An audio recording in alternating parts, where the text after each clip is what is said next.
Hello friends, आप लोगों का स्वागत है हमारे यूट्यूब चैनल कविंदर भैया पर। तो आज हम देखेंगे कक्षा 7 का महान व्यक्तित्व यूपी बोर्ड का पाठ 29। पाठ का नाम है गोपाल कृष्ण गोखले। तो देखिए दोस्तों, जैसा कि हमने इस वीडियो में इस पाठ का सारांश लिया है, तो चलिए देखते हैं। गोपाल कृष्ण गोखले का जन्म 9 मई 1866 ईस्वी को रत्नगिरी के कोटलुक नामक गांव में हुआ था। पिता कृष्णराव और माता सत्यभामा सरल स्वभाव के थे। यानी इनका जन्म कब हुआ था? 9 मई 1866 ईस्वी को। इनके पिताजी का नाम था कृष्णराव और इनकी माताजी का नाम था सत्यभामा, जो कि दोनों सरल स्वभाव के थे। इन्होंने ही गोखले को देश के प्रति निष्ठा और विनम्रता जैसे गुणों की शिक्षा दी। कठिन परिस्थितियों में सादगी से विद्यार्थी जीवन बिताकर गोखले ने सन 1884 ईस्वी में मुंबई के एल्फिंस्टन कॉलेज से स्नातक परीक्षा पास की। जैसा कि हमने पढ़ा कि इनके माता पिता दोनों ही बहुत सरल स्वभाव के थे, उसी प्रकार गोखले भी बहुत साधारण थे।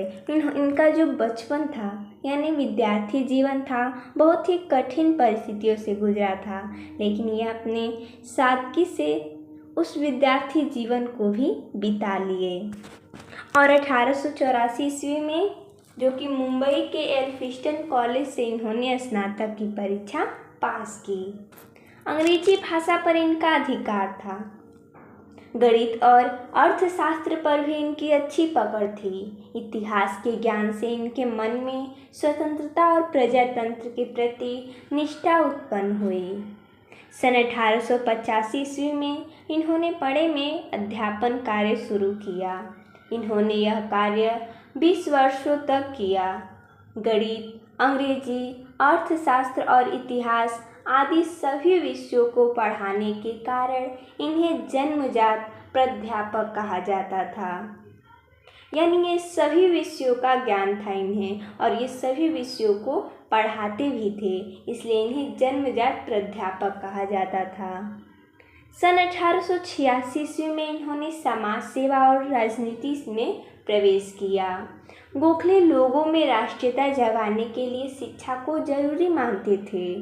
यानी शिक्षा रहेगी तो लोग में प्रेरणा रहेगा कि हम भी स्वतंत्र हो, इसलिए वो चाहते थे सभी को शिक्षित बने।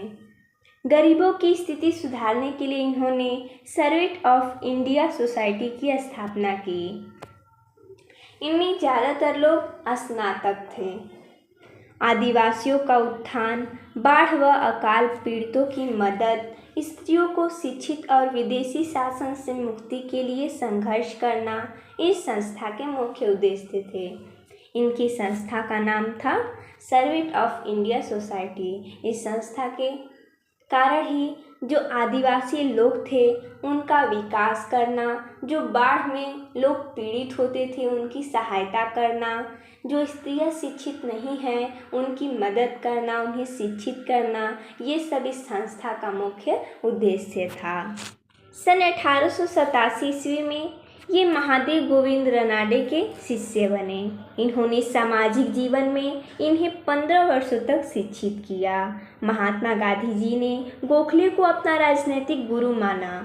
गांधी जी ने गोखले से स्वराज प्राप्ति का तरीका सीखा।